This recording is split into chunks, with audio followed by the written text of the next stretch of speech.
Welcome to PHP Podcast. I'm Mike. And this is Orlando, and we're on episode 323. Yeah. An update episode. 323. And I'm coming in almost as deep as you are today. Yeah, well, you're recovering here. Yeah, so it's been a, I guess I'll start with the update here. It's been a rough week, man. We've already been shadow banned. I wish they would release the YouTube files. Maybe. Like, I don't know. Would we be like not amplified? I'm sure we're such small fish, it doesn't matter. But I think we could say the word COVID. Okay. So it wasn't COVID, but man, a sickness went through my family's, like my whole family. Like it was rough for a week. I had to take some time off of work. And so needless to say, things like sourcing was just not in the mix there. It was a lot of sleeping. But one side effect of the, I'm on the upswing now. Like I'm good. That's good. Like I'm better. Like I'm not contagious anymore. I hope you're fine, Orlando. I think. So I've been sick so many times. Yeah, like it's I'm fine. good. But fine. I've got the a little bit deeper voice going. So yeah, it's either it's gonna annoy people or they're gonna be like, man, Mike is sounding smooth. One way or another, we'll see. That DJ, late night DJ. That's voice. right. Now's the time for some negotiating. See, I'm exhausted, man. It's so Q4 has, I don't want to say taken off, but it's definitely here. And I want to tread lightly. I know a lot of people are saying they're having slow sales, and I just now am getting the craziness of Q4, and it's different. It's not an Amazon Q4. It's an eBay Q4. And so, it's not me doing a bunch of FBA boxes, not doing, a bunch of driving with the van. Yeah, you didn't rent the van this year and go get a bunch of hotels and that was such a good time. Oh, My question is though, did you probably spend a lot more money on the travel and rentals and hotel than you realize maybe? I maybe did. were you keeping accurate bookkeeping? I lived it up. Now I lived it up more in 2020. I was staying at like 5-star hotels. I ate to the nines. It was good. Last year it was more like 3 to 4-star hotels, and this year it was no hotels. But here's what I'll say. I know this isn't my part of my update, but I am enjoying the holiday time a lot more. And that's something you got to think about when you're thinking about reselling in Q4. And I know I've always been diehard. Don't sleep, keep hustling, make as much money as possible because there's not that much opportunity. But right now, as things are just interesting, I'm more of going, you know what? If things aren't crazy, I'm just going to enjoy more time with my family. I'm going to enjoy more time with my community.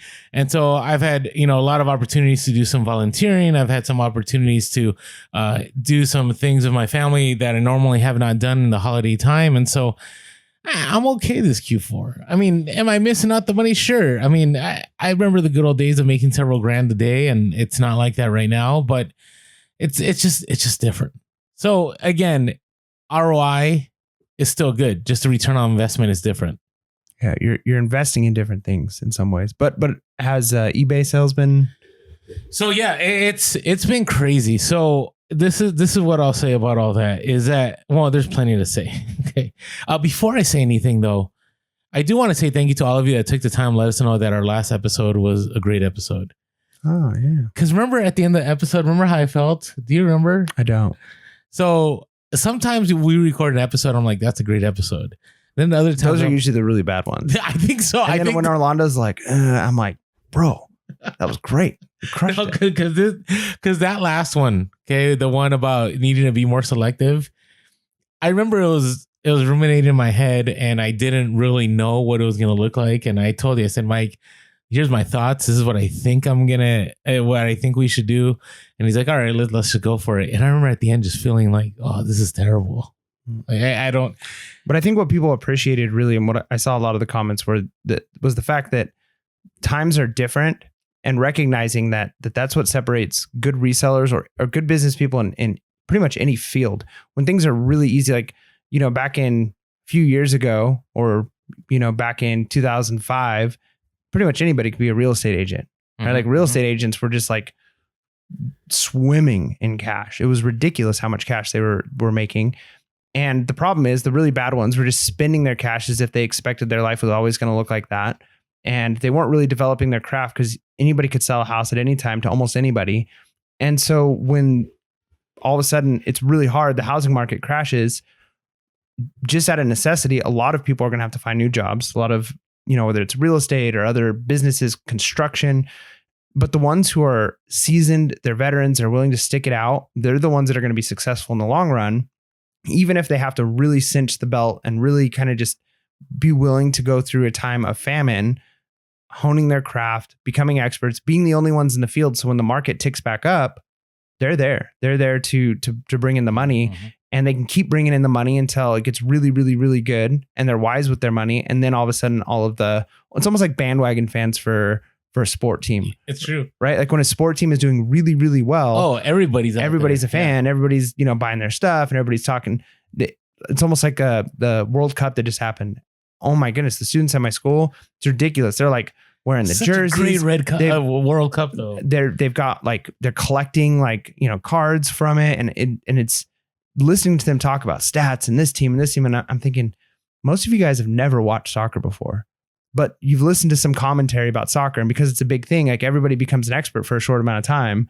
And I mean, there's nothing wrong with that, but I think the same thing can happen in something like reselling, where the market's doing really well, and you could pretty much make money doing anything. You can make money selling courses, teaching people how to make money by making courses, teaching people how to, because everybody's making money, everybody's spending money.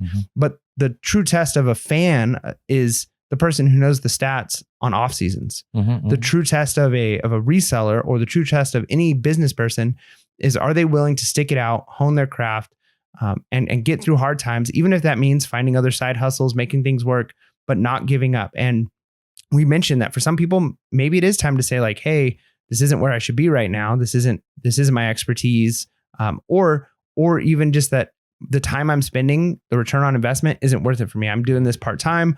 I'm doing this just to make a little bit of money. I can make more money by, watching my neighbor's kids a couple times a week than I'm making reselling right now with half the amount of work. So maybe I should do that. So there's nothing wrong with figuring out the best way to make money with your use of time. But at the end of this, if you're a reseller, you can go through a hard time and say, this isn't the end. Well, it's interesting. And again, I don't always, I think that I've done this twice in the podcast, saying I don't always do this, but I'd recommend Pete, Craigslist Hunter, who I highly respect, and usually he's spot on when he's talking about things.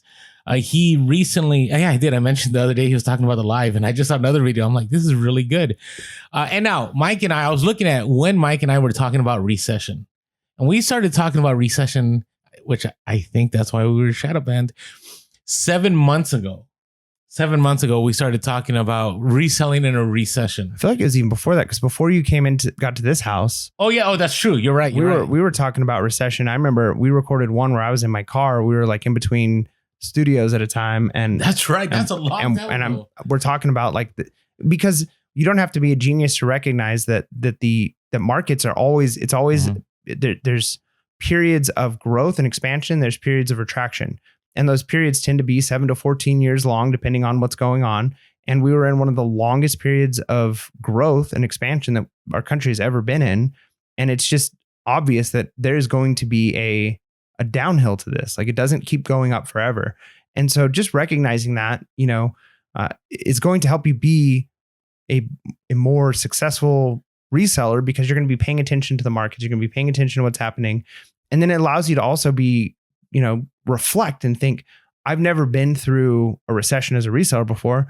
Can I reach out to the people who have, what's been successful? Can I look at past trends? And the people who were doing those things a year ago, 2 years ago, were the ones that are going to be the most successful now. Yeah. And I think it was April of 2021 that we were talking about that. And I remember that's right. I started doing research, and I wanted to know what were resellers doing back in 2008. How was the market? And then that's when we started having those conversations. So you're right. It's true. It was a long time ago. And now it's over a year from now. And I remember at that time, I said, once the GDP declines two quarters in a row, we're in a recession. And then that happened. And then the government was like, nope, we're not technically in a recession. It's like, wait a second. This has only been the standard for, 50 years. Anyways, let's get back to what we're talking about. So check out Pete's video. It's called "The Recession Already Started, and in 2023 it's going to get worse." And not just because it's the doom and gloom, but he said something there which I find to be very true, and a lot of resellers have told me, is that reselling is like the market. Right now, there's going to be plenty of opportunities to buy cheap inventory, and you may still be able to sell it, but you're not going to be able to sell it at a premium. Like you had said last episode, where what's selling at a premium right now is the top items in the collectible market, not the, people kind of want to have it. And so they're willing to spend. No, it's the items that people still really want. And even though times are hard, the people with the money are still going to buy those items. And so Pete had been relating the idea that people now are selling their whole collections, stuff that they normally wouldn't sell because now they're trying to make enough money to cover for, that gap that inflation has caused, whether it be in gas, whether it be in groceries, or even just trying to buy stuff for Christmas. And I'm finding a lot of that right now, and I'll share that right now. I'll just start my update. Outside of, so Q4 has been really good. Q4 has been really great. And so I don't know what it was. I will say the one thing I think that tipped it for me was my sourcing has been different in the last 6 months. And it's kind of what Pete was talking about in that episode, that you have to source in a way that you have to understand some things you're going to have to hold, and the price will bounce back, but you're going to have to find ways to make it in that in-between time. And so in the last 6-8 months, I've stopped sourcing a lot of clothing. I still do source clothing. It's not like I don't. But I've been sourcing a lot of vintage items as far as toys, collectibles, just items I know have always been good bread and butter. And so most of my sales have been vintage toys. It's been crazy. So let me just list off some of the items that have sold for me. This is just in the last few days. So buckles have been the norm, but for example, I've sold railroad trains, boxcars galore. I sold a vintage remote control car last night for $150. It was like an Erdl, I forget, DeLorean or something like that. Oh, here it is. It was a radio control blue Merker. It was a Merker car. Okay. I've also just sold a railroad set for $150. Just sold a vintage Christmas caroling bells for $115. And I can go on and on about these different vintage toys. Vintage Transformers I just sold for $100. Vintage baseball gloves, vintage Hot Wheels. Like, if you notice the trend here, these are all toys. Like, the only clothing I've really been selling has been like Dixon flannels, Pendleton stuff, kind of like the tried and true. But pretty much everything else has been some kind of toys or something. I'm selling here Super Bowl magazines. It's been interesting. And so I remember 6 to 8 months ago, I was looking at the market and I'm like, okay, the market's obviously getting away from clothing. Now, I do think one of the reasons that clothing has dipped a lot is because of high volume, secondary, low profit sellers. So that has flooded the market. And I think the flooding of that market from Whatnot, and I think the flooding of that market from people buying from Whatnot, and just people just going, you know what? I don't care anymore. It's fast nickel. I got to make that cash. Clothing has definitely taken a dive. There's still great profitable stuff out there. There's vintage shirts that sell for good money. But I think overall the clothing market, I saw it shifting too fast. And what I basically started doing is whatever big YouTubers were trying to sell for a fast nickel, I stopped sourcing those items. I mean, that's a good, like, I don't know, weather stick. I don't know what the right term is, but a good, what's the term for something that I know like what measures? you're talking about. So that's a good way to measure whether or not you should be in something. If it's, I talked about last episode, I think for my, it was like not hustle of the week. It was a hustle of the week. Paying attention to YouTubers when they drive up the demand for something. Mm-hmm. So there's the sense of that. So if you're in a niche, you're into a specific category, and YouTubers or influencers are driving up the demand, they're talking about it, they're hyping it up, prices tend to rise. But in the reselling community, it's almost the opposite. When the influencers, and they may do that, like for instance, if it's something like fingerlings, it's like, you got to get these fingerlings because so they might drive up the prices. But Tommy Bahama's a great example of that. Right. So when you've got resellers who are offloading and they're like really pushing a certain thing, there's a potential that that's something, again, that they're trying to offload. Mm-hmm. Right. And so again, that could cause flooding of market, and that could cause issue in two ways. One, it increases the competition in an area where everyone's now looking for a certain brand, and so it's harder to find. And then two, everybody's picking it up. What used to be not too many of them on eBay, now there's a ton of them on eBay because people have scoured every thrift store and garage sale, bought them, and then thrown them on eBay, and so that can drive the prices down. So yeah, that's a good measure to say, like, maybe actually I shouldn't be in this. Like when we say BOLOs and things, we try to be general with like specific, like general things to be looking or hard out for. to find items. Right. And that's where I'm at, is that I don't think there's anything wrong in sharing BOLOs. We've talked about this. I think retail BOLOs, I think, should not be shared because those are easily accessible. But I think when it comes to, like, let's say clothing, that's really easy to find, like mall brands. Okay. There are certain brands that you can go into a thrift store and you'll find them at every thrift store, or you'll find them pretty much at every other thrift store. And so when there are high volume sellers that are selling those items and they're getting them for cheap, you have to get them cheaper than they do. And generally that's pretty hard to do. It's pretty tough because remember, the larger the network an individual has, the more access they have to cheaper goods. So you have to really be careful. So I'm grateful that during this last 6 to 8 months, I really got into the vintage Hot Wheels market, vintage trains, all kinds of vintage toys, just vintage items galore that are very hard to get. It's not like you can just randomly go to a thrift store and you're going to find these. I would argue that you cannot find these ever in a thrift store. Most of the time I've picked any of these up, they've been through a local deal, through a business card I dropped off. So I'll give you an example. I had a major haul this last week, and I'll be sharing this when this episode drops on Instagram. So I went, I was looking for local deals, and somebody was selling a bunch of Lionel boxcars, and they were selling them for $10 a piece. And I saw in the pictures that he had a lot of them. So I'm like, hey, I messaged him. I'm like, hey, are you willing to sell all of them? And if you can sell all of them, can we work out a deal? And remember, never give the first number. So he said that he had about 100 of them. And then he says, you know what? I can sell you all 100 of them for $750. So already the price dropped from 10 each to $750. And I said, hey, that's great. Can I just stop by and just see what you have? And maybe we could talk things out. So I show up, and I have not seen so much Lionel in a long time. Right. And it wasn't like vintage. It was like 1973 and newer, but still good money. And if I was like, hey, if I can pick these up for $5 a piece, I'm going to make a deal. And I've been talking about making obnoxious offers. Like right now, everybody's trying to sell. So you have to bottom dollar, get the best deal you can get.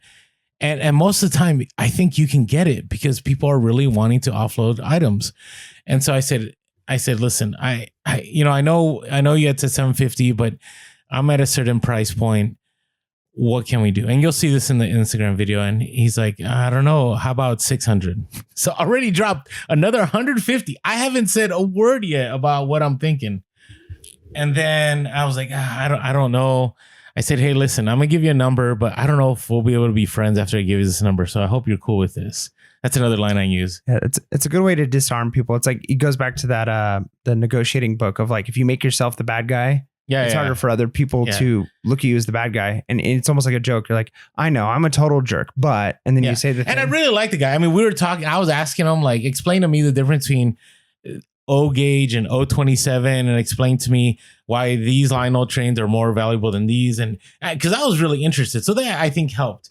And then I told him, I said, how about 500 for all this? And he's like, how about 575? And then I'm like, how about 560? And then he's like, all right, deal. Oh, you didn't even go to 550? No, because I was happy that we were at, I mean, I think I might have gone to 550. I don't remember. It's $10 at that point. Yeah, I know. $10. What's $10 for 100 trains? Yeah. So I picked up 100, and so I had an average price of 560. I've already sold about 6 or 7 of them for $25 a piece, and I still have 93 left. So that's 150. But here's the catch. So we always tell people, let people know you're a reseller. Always. So when I first showed up and I was looking at the trains, he had asked me, like, oh, are you a collector? He's like, I got some engines here in the back, some older trains. So I didn't say anything yet. And I went back and I looked, and he wanted like top dollars for these engines. They were nice, but he wanted like $375 for one, $370 for another. And I said, hey, listen, honestly, I'm not a collector. I'm a reseller, and I need to make a profit. So I don't think I can buy these. And so he's like, oh, hold on. And ask me at the end and see if there's another deal I can make. I'm like, all right. So we're looking through all the trains and made the deal on the trains. We shook on it. And then he goes, hey, I got one more thing. So he pulls out this box. And in this box, he tells me that he bought 700 of these in the 90s. I'm like, oh, that's cool. He's like, but I'm down to 9. I'm just trying to offload them. And what these are vintage yo-yos sealed and packaged. And I look and I'm like, huh. He's like, hey, I'm just letting you know these sell for like $40 a piece. I'm like, okay. He's like, I'll sell them all to you for $40. He had 9 of them. I look up comps. They're selling for like $80 to $100. So I'm like, sold. I bought them. That night I list one. I sell one within a day for $105. Nice. The yo-yo game, man. The yo-yo game. Yo-yo life. So I can't lose because if I sell all 9 of the yo-yos, I'm in the profit. That's the yo-yo YOLO. YOLO. So that's a bolo, free bolo there. So anyways, what I'm saying is the reason I bring up that is that I think there's going to be even more opportunities to buy, more opportunity to make obnoxious offers. And so I'm grateful that allowed me right now in the middle of Q4 to just list like crazy. They've been selling, people are wanting to buy.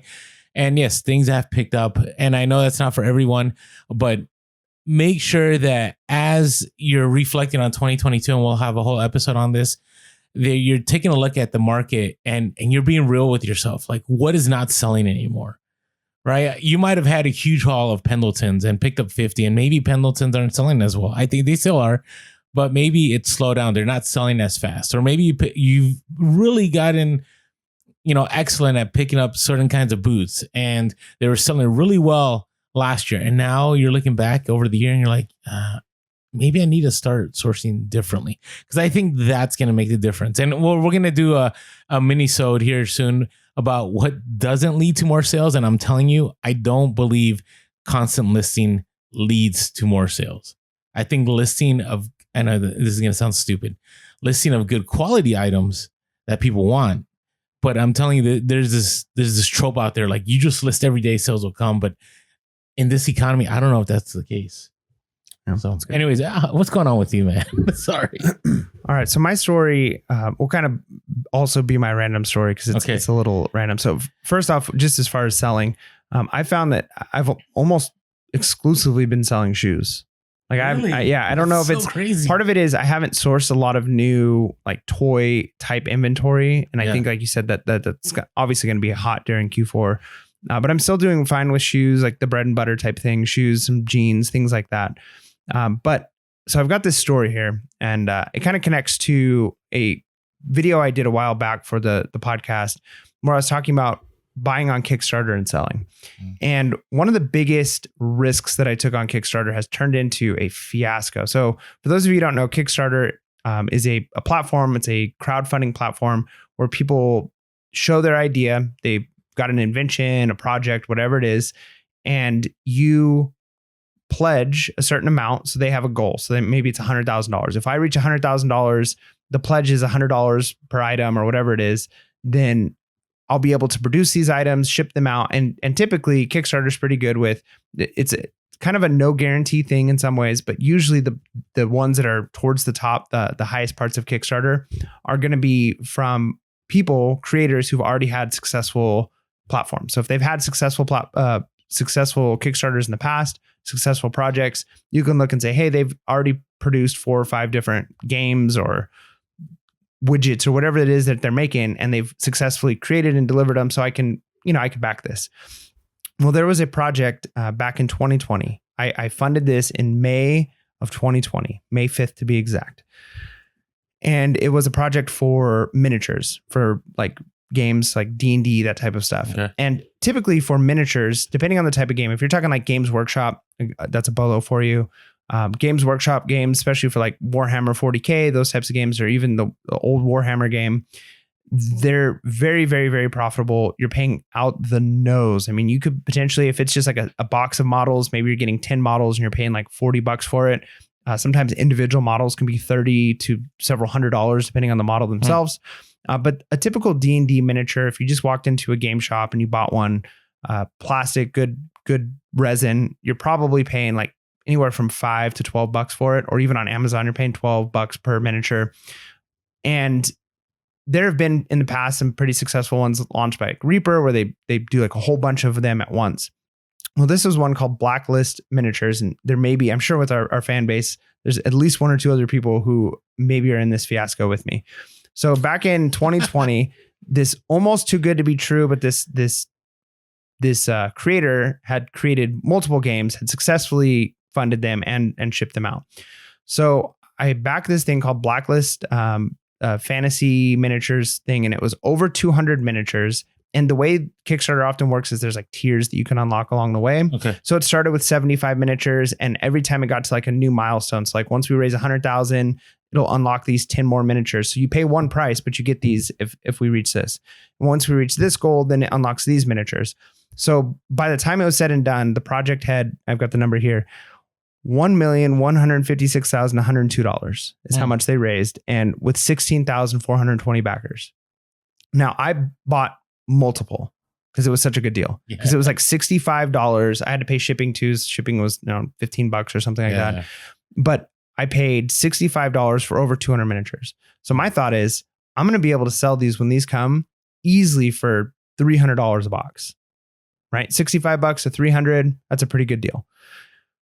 Well, the craziest thing happened is they produced them. They were in production. They're showing us like copies of their, like them being produced and them being made and all that stuff.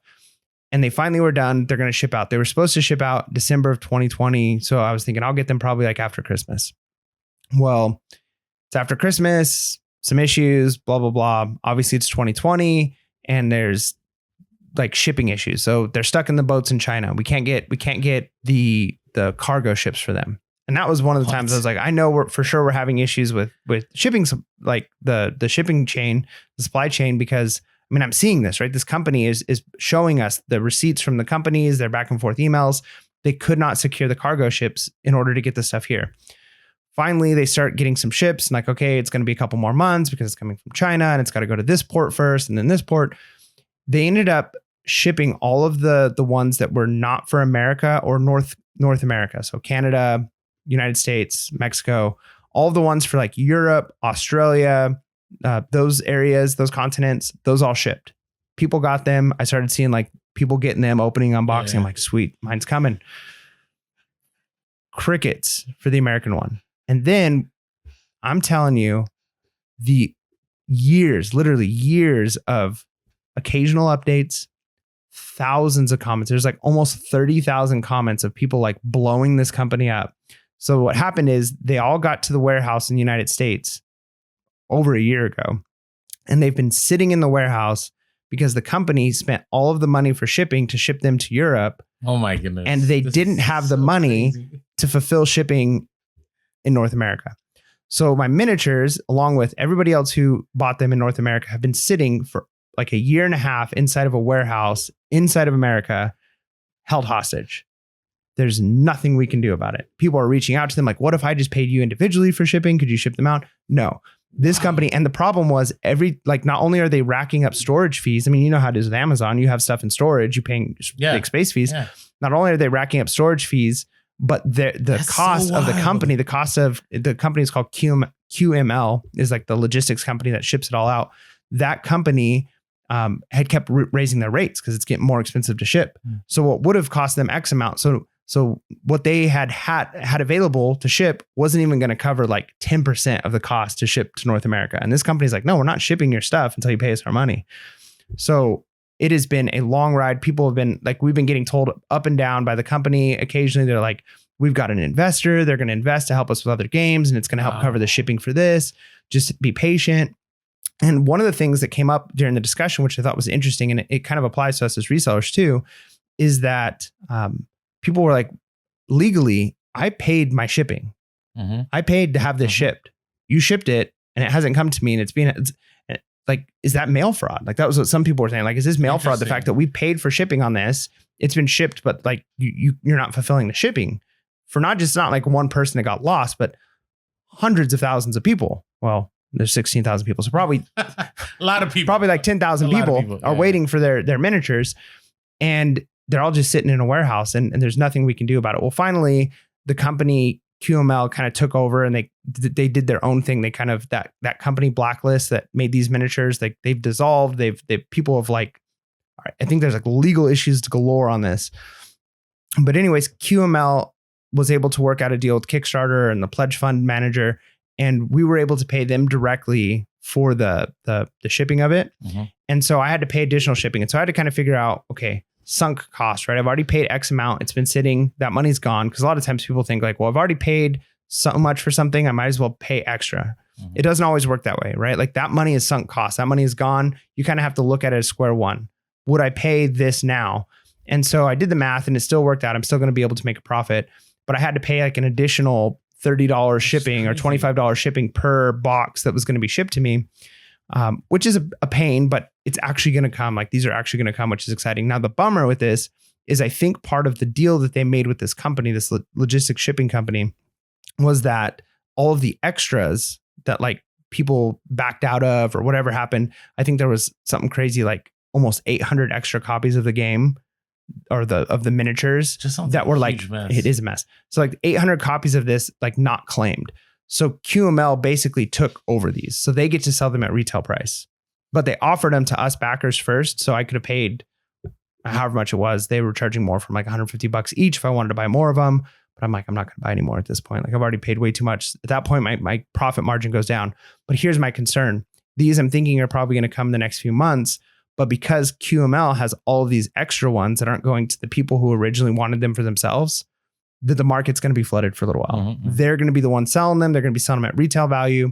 But I still think that the demand for these, because there's almost like a hype in some ways of people have been anticipating them for years. They've never come. People keep anticipating them. So now all of a sudden there's going to be a flood of market, I think, for a short amount of time. So I think when they arrive, I'm going to have a few month period where I'm not going to be able to list them and sell them for high value. I'd end up be racing to the bottom. Yeah. So instead I'm going to hold on to them, wait a little bit. Once they sell all the retail ones, I don't think any more of these are ever going to be made. So I think the value of them is going to skyrocket because it's high quality miniatures. Like a lot of them are like, like regular miniatures, but some of them are like extra large ones, like huge miniatures. So I think that the value of this potentially, I'm thinking maybe even more. I might be able to sell these boxes for like $400 a pop once all is said and done. So really? I think it's going to be a problem. But for the last, I'd say 6 months, anybody who's commenting, which there's people, I mean, it's actually kind of funny. I'd go in at least once a week to read the comments because there were some like super backers who probably paid thousands of dollars buying lots of these.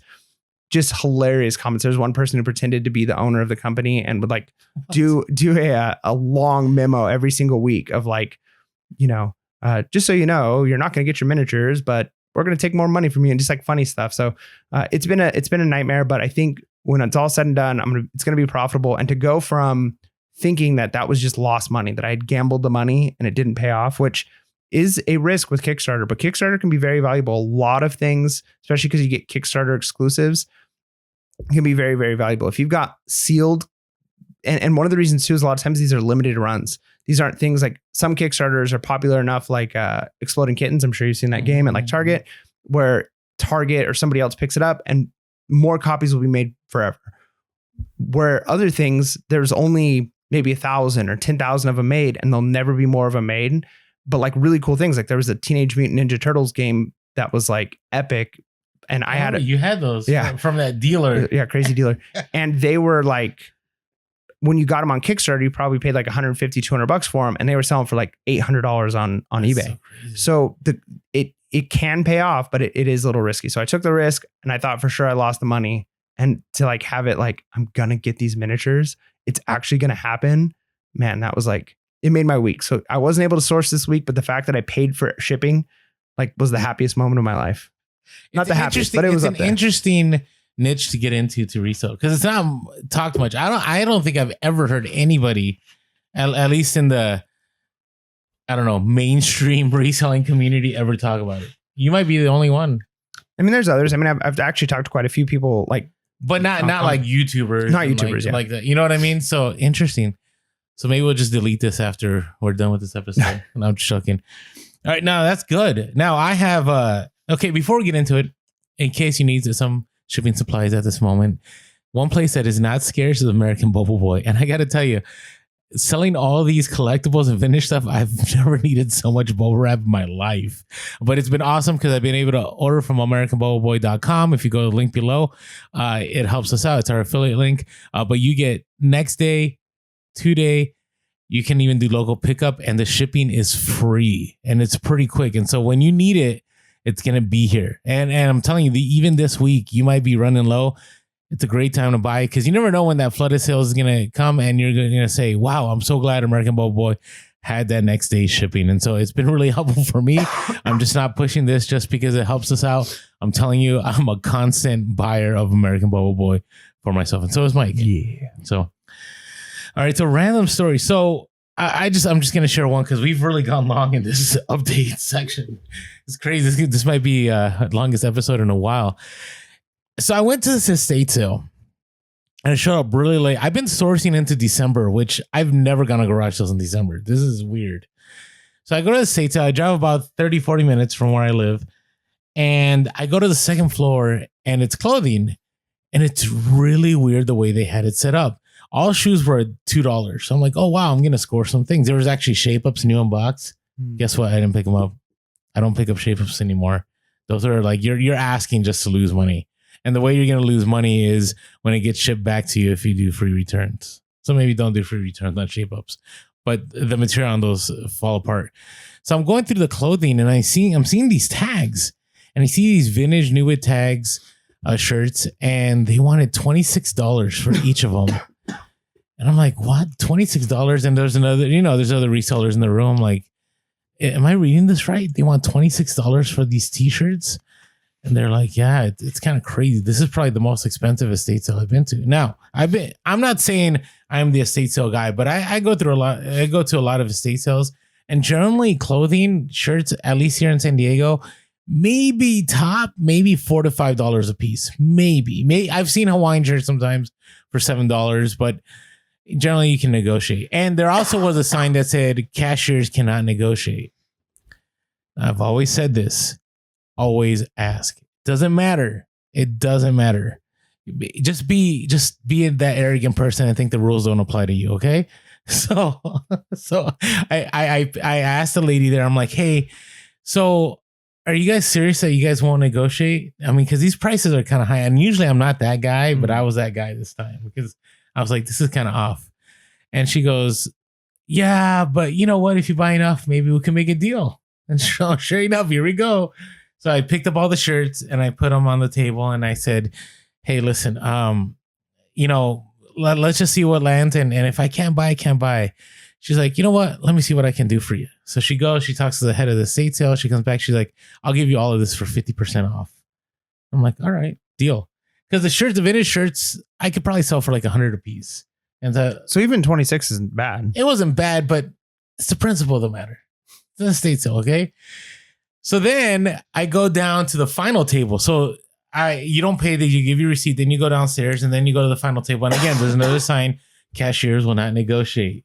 Now, I always try to negotiate when there's no resellers around because I always feel like estate people don't want to make deals when they know other people are around because then they feel that they can't, they're going to have to make a deal with somebody else. But there's this guy that just like was watching me at work here. So I go to the table, I put my stuff and they said, okay, total is going to be $78. And I said, hey, the sign says cashiers can't negotiate, but are you sure you can negotiate with me? She's like, I really can. And I know the owner won't go much, but I can go from $78 to $75. I was like, no, I was thinking more like 60. Can we do 60? And she's like, no, I'm pretty sure the owner is not going to be okay with this. I'm like, are you sure? How about you go ask her? And so she goes to the owner. Go get your manager. Yeah. And the manager comes over to the owner and she looks at all the stuff and she's like, I can do something for you. She's like, how about 60? I was like, sold. I wish I got it on camera. I was everybody was looking over my shoulder. I don't know why, but I just felt really uncomfortable. First time ever. And sure, I walked away with everything for $60. And so I'm going to make that profit. Actually, I have one of the items right here randomly on our table. It's a Mattel Electronics hockey game. I'll probably sell for $60. But here's the thing. Always ask. Even if it says non-negotiable, always ask. I can't tell you how many times I've been at the thrift store and they're like, oh, corporate lines, like we can't negotiate. No, because managers want to move stuff. And so they will negotiate. Worst thing that can happen to you is somebody can tell you no. I remember we read that book, The 4-Hour Work Week, and it was like, try to test 100 no's. Try to get 100 no's. I'm telling you, just go for it. Just go for it. It never hurts. Okay, at least in reselling. In the dating world, maybe it'll hurt every time you get a no. But as far as reselling, you're probably gonna get a deal most of the time. So, anyways, that's my random story. Hey, yeah, okay, we're just gonna throw this now. If you haven't been following us on social media, just follow us. We're Pure Podcast on all social media, and we are Pure Cast on Twitter. I don't know about the blue check mark now. Is it even available for us? I mean, it probably is, but like I said, like it would just be a vanity thing for us. Whenever Elon tweets something, I look at all the blue check marks. I'm like, who are these people? Yeah. Well, but I think kind of the whole purpose of that is just to say like you're an actual real verified person, and it's not just like you're an elite that we chose. Okay. So, but we're the only ones. So maybe if like there were a bunch of fake Pure Hustle podcasts like accounts out there, then we'd want to have the blue check mark so people would know that it was the real one. But nobody's imitating us. So yeah, we wouldn't be gaining anything. I felt really bad. So today, it was like our end of the year Christmas party. So I teach at homeschool co-ops, right? And a lot of students found our account, and they're like, "Hey, it was so awesome that I found out that you were following me," and then I realized it was the fake account. And I felt really bad. I'm like, I'm sorry. I tend to we want to follow legit resellers. We don't just want to follow anybody. But it was just that fake account was like going after people. So if anybody misspells Pure Hustle Podcast, okay, understand we're educators and we will not misspell Pure Hustle Podcast. Just know that. Okay. We do make mistakes, but that's one we try not to make. But Pure Hustle Podcast with double T, that was not us. And also, we want to say thank you to all of you who have joined our Patreon. Pure Hustle Podcast exists because we have supporters who find that what we do is valuable. We take a lot of time to make the content, to edit it, to make sure that there's episodes every single week. I mean, we're going to have episodes going even the week of Christmas, the week of New Year's, a little bit shorter, but we never skip. I don't know if we've ever skipped a week since we've started. Like we have been consistent. And I think most shows, they take quite a bit of time off. A lot of times they take months off at a time. We've been consistent. And the reason we've been able to stay consistent and take the time away from our family and from reselling is because we have many, many, many supporters who are willing to say, Pure Hustle Podcast, the content you're putting out is funny, or it's helpful, or it's, keeps me occupied, or whatever it is. It's a nice background noise. It helps me sleep, whatever it is. And they support us. And by supporting us with $5 a month through Patreon, it's $5.55. You get access to our Discord. We don't put any of our content behind a paywall. We've been pretty set on that from the very beginning. We don't want to trick anybody to say like, if you want the real stuff, come follow us. But Patreon and the Discord has really kind of taken off and become its own living organism where a lot of the people are active. They're communicating. They're getting tips and deals from each other, and it's been a really cool place to learn. It's not necessary. You don't have to be on the Discord if you support us, but it is a kind of a bonus we give. It's a way of still keeping our content free, but giving something to those of you who are willing to say, Pure Hustle Podcast, we appreciate it. We're thankful for it, and we want to support it and make sure it keeps happening. Yeah. So definitely sign up. You can go to the link below or go to patreon.com/Pure Hustle Podcast. And at the bottom tier, it's only $5.55 a month. Definitely a great way to support the podcast. All right. So let's dive into some reseller topics. Let's do it. It's time to start tipping your Amazon driver. Yetis have invaded Alaska, and there's been credit card and retail fraud. All of this and more on Reseller News. So there's not a lot going on except the craziness of Q4 right now, but there's some interesting things. I don't even know if this is reselling related, but I thought it was interesting. I don't know if you knew about this, but so at first when I read this news story, so the headline is Amazon says popular driver tip program ended after about 1 million thank yous, $1 after it started. So let me just share one day. One day. Yeah. Okay.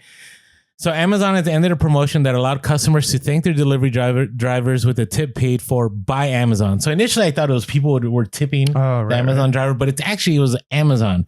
Spokesperson confirmed, but to USA Today on Saturday, the company said Wednesday that program would apply to the first 1 million thank yous. A day later, all of the company-backed $5 tips had been given out. The company said the promotion let shoppers show gratitude to the driver who delivered their most recent package by tipping them $5 at no cost to the customer.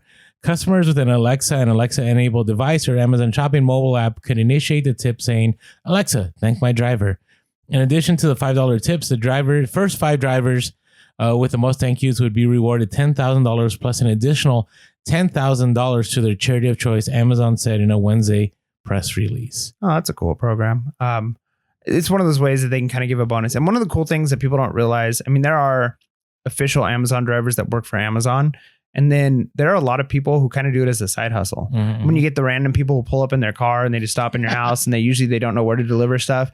And one of the things to remember is these are people who are hustling just like we are with reselling, and they're trying to find a way to make extra cash. And it's kind of like the new way of delivering pizzas or newspapers.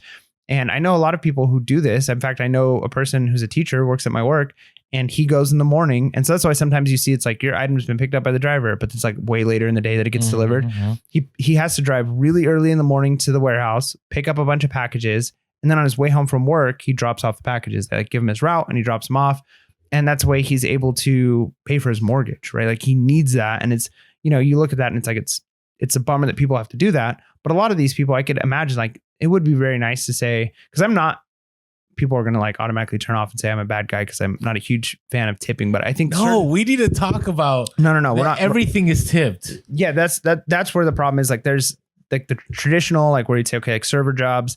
And then like now, yeah, when I go places and it's, you do it all yourself, or like you ordered fast food and there's like a place for you, like how much you want for a tip. And it's like, you feel like a jerk putting like nothing, but you're like, I literally like drove here myself and got like, I know you did it's a weird gray thing, but one of the things I would say is like, it does make sense. We've talked about it in the past. Like if you've got a UPS driver or a USPS driver who's very good and they're coming to your house, they're picking up packages for you all the time. You develop that relationship. There's nothing wrong with giving them a Christmas card or like giving them a thank you. And so I could see that like a program like this, it's kind of nice that it was, I think it would probably be annoying if they made it where customers were tipping, because then it would become the norm. And the next thing you know, your Amazon packages aren't arriving as early, or they're coming and they're being thrown at your door because you're known as the customer who never tips. And so then when you order things, you have to pay more.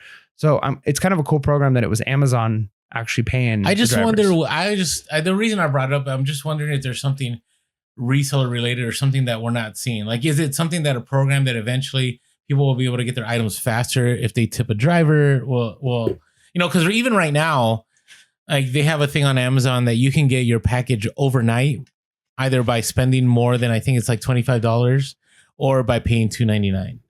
Right. But what if now it's like, hey, if you're able to tip a driver, you'll get more. Like I just think, I just wonder how much it's related to everything going on. Because I will say on a macro level, Amazon, like the UPS stores are not busy right now. I don't know. I don't know how much shipping you've been doing, but signs to me that the economy is in an interesting place for Q4 is I have not had to wait in line at UPS. Yeah, same thing. I went into Post Line X a few times and it's dead. Whereas usually this time of the year is huge. It's crazy lines, right now, but it's not.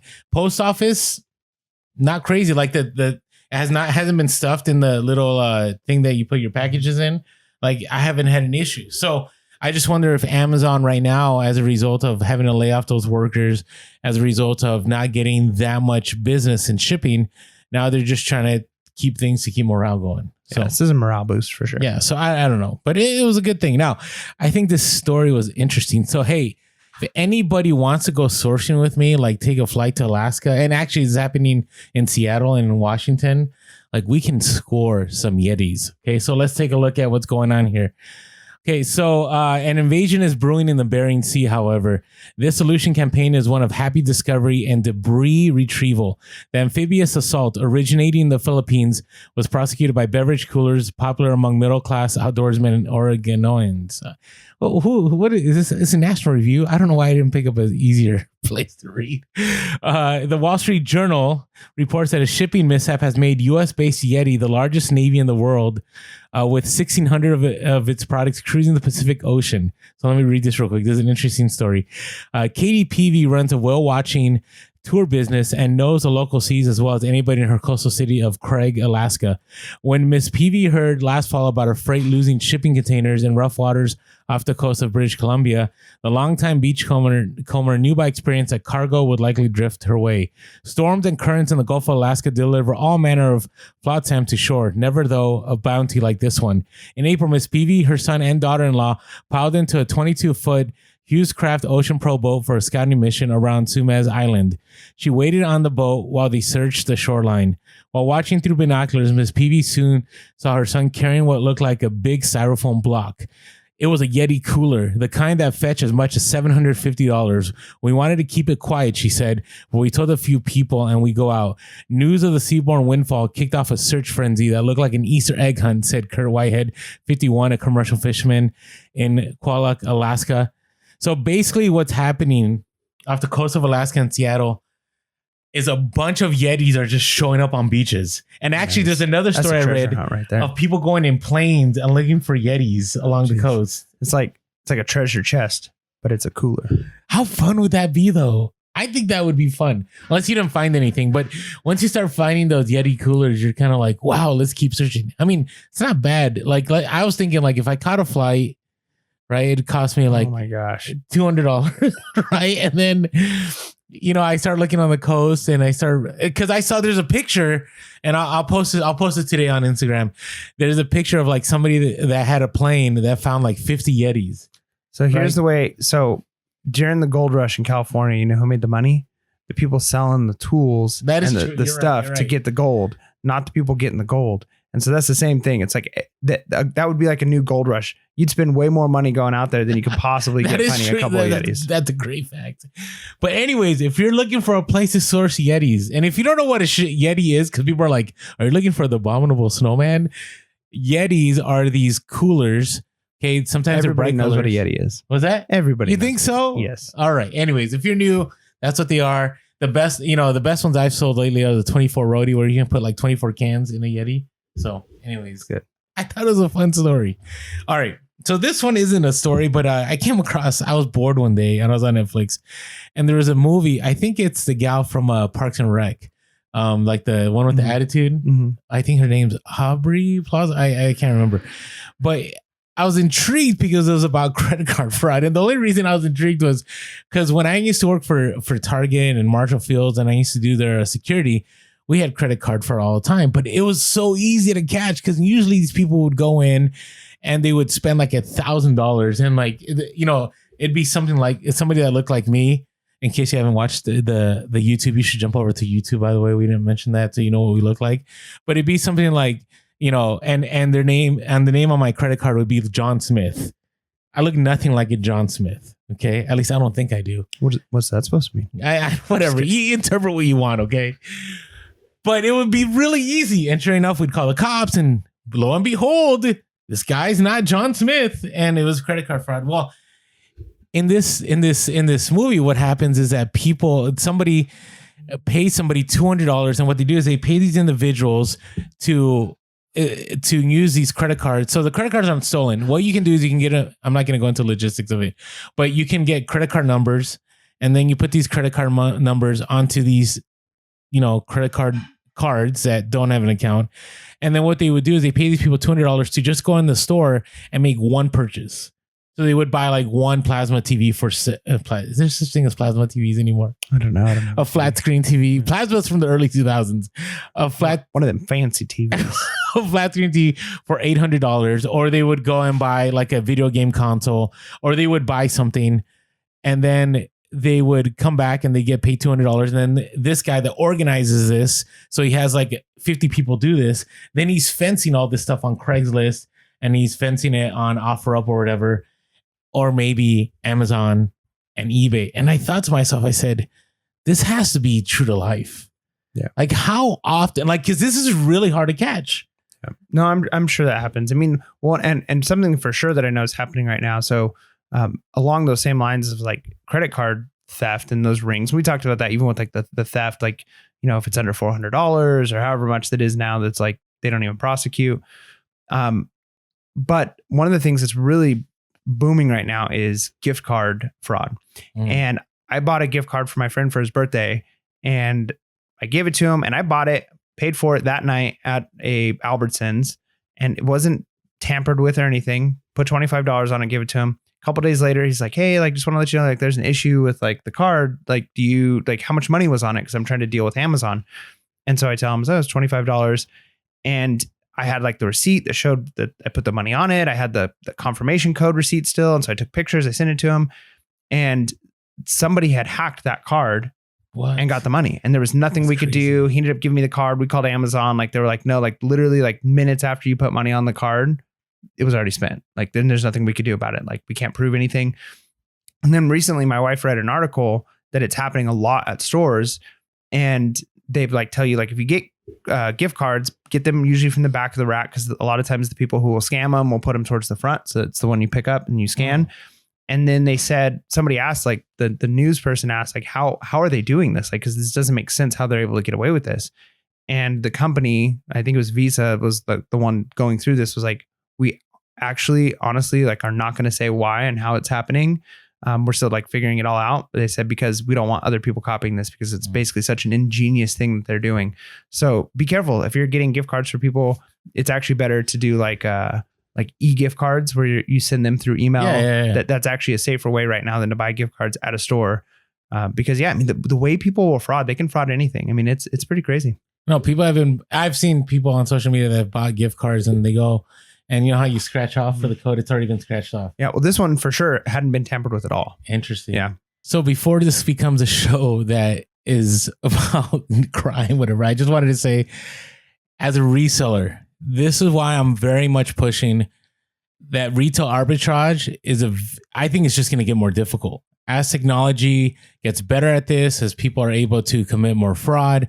I'm thinking even this Q4, I've been trying to sell a lot of things that I had last year. And here's the problem.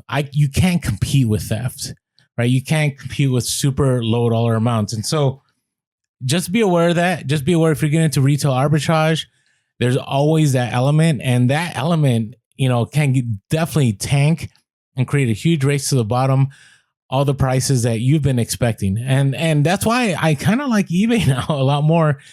Because on eBay, like vintage goods, like no one's out trying to purchase vintage goods with fake credit cards or stolen gift cards, or, no one's hijacking Hot Wheel collections. It might happen, but not that I know of. So that's how related to reselling. Yeah. All right. I think, man, I can't believe we're hitting an hour. We're going to be hitting an hour here soon. It's all good. All right. Let's talk about some tips. Bolo. What's your bolo? What's your bolo? I'm not sure. I don't think we've mentioned this before. And this is not like a crazy bolo, but it's something I think people might overlook. So when you're at estate sales, especially, I don't think you'll find this as much at garage sales, maybe thrift stores. But don't be afraid to look at and pick up yearbooks. Now, this is a very, very specific niche. Now, if you get lucky, I mean, there's certain ones, it's like a yearbook of like a famous person or something like that. Like those obviously are going to go for crazy amounts. But yearbooks can sell for decent amounts into the $60s, $70s, $80 for a yearbook, and people will gladly pay it. The thing is, you're looking for a very specific client, right? Like you're looking for one person or a few people who are looking for a yearbook for that year. Like for instance, I never got a yearbook for my senior year, and I've looked a lot. Like they have those like online things where people will post the yearbooks online. For whatever reason, my year is not there.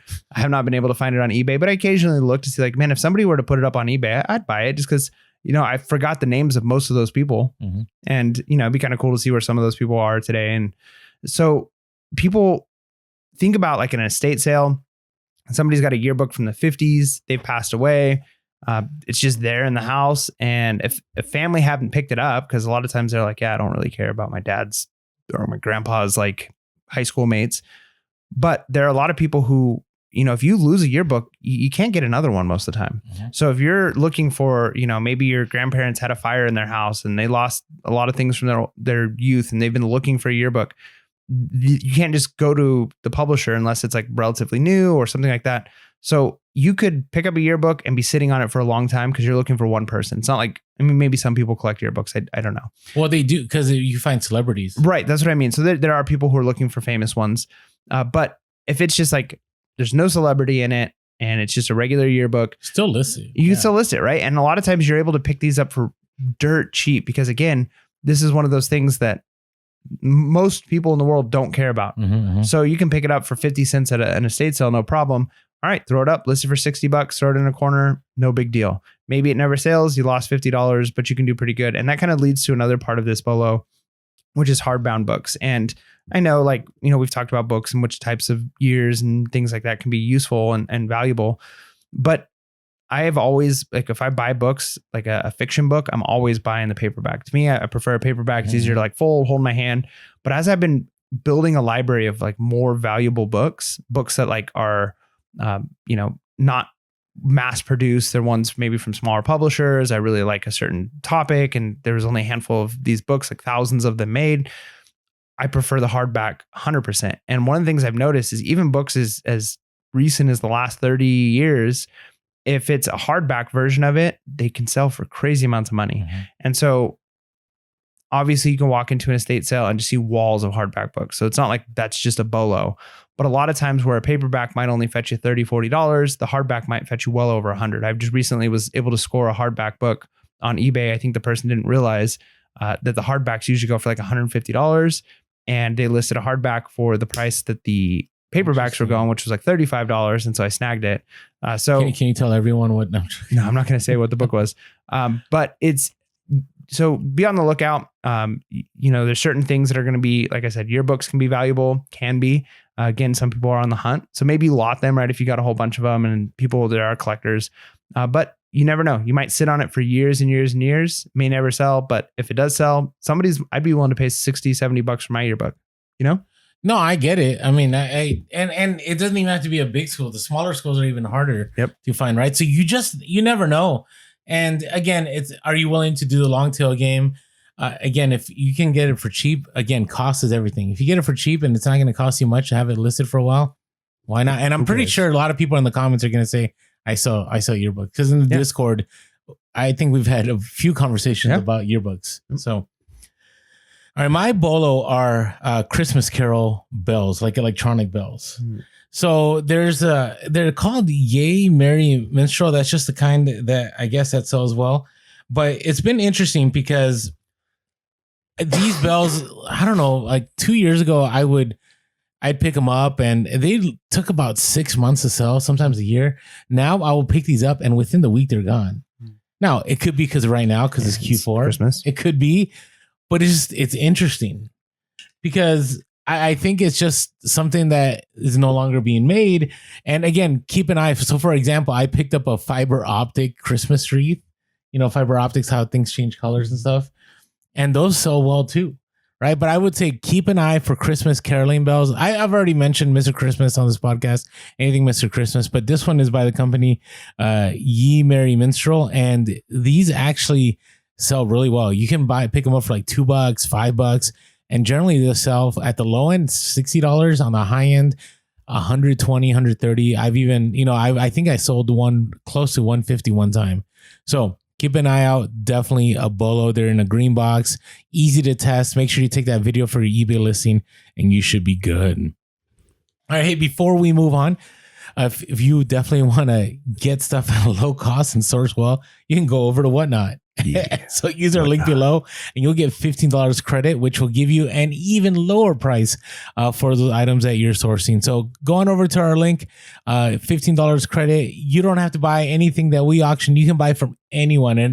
And it's kind of cool because when people buy, they let us know what was purchased. And I'm like, that wasn't from us, but somebody picked up a G.I. Joe collectible. Somebody picked up a Pokemon card, whatever it is. You get that free $15. So make sure to go to the link below and use that Whatnot link. Yeah. All right. So what are you looking forward to here? Man, just recovering and actually being able to source and list again. Man, when you're like sick and you're like dying, you just can't get anything done. And just normalcy. Like you're ready to just get back to work. And it's weird to think that, but like you can only lay down in bed for so long before you're ready to like hustle again. Yeah, I get that. It's kind of, yeah. If I'm not doing something for a while, I need to do something. It gets old fast. Yeah, it does. So I just can't wait to get more last minute sales. Right now I'm selling all kinds of random stuff for good money, and I'm hoping this lasts through January, just in the sense that January is a great month for used goods. So the Q4 doesn't necessarily end. I'm also I'm looking for more sourcing opportunities. I feel that people are willing to sell. And, for example, with that train I shared earlier in the podcast, if I sell the yo-yo and the trains, I'm going to make that money. And so I've already made that money and I'm going to make profit. And then if I hold, I know in a year or two, those items are going to sell for double, maybe even triple of what I picked them. Not what I picked them up for, but what I'm selling them for now. So I'm looking forward to that. And I'm also looking forward to a fresh start in the sense that bookkeeping is always heinous. And I'm really trying to do a better job. I say that every year, this next year, and starting with my mileage, starting with my, cost of goods, all those good things, because I got to tell you, this last year I filed in October. And it was so heinous trying to get everything together, and I got it done on time, and everything worked out. On time late. Well, hey, you know what? The government was cool with it. But I don't want to do. I want to be one of those people that like files in like February, and like that's it. You're done. Done. I have not done that once. So you were just playing the long game because if you owe money with inflation, it's like I'd rather pay 6 months from now because that money's gonna be worthless. Anyway, that's a whole another discussion. So, all right. Anyways, that being said, they should be real, be relevant, and be reselling. Late. Peace.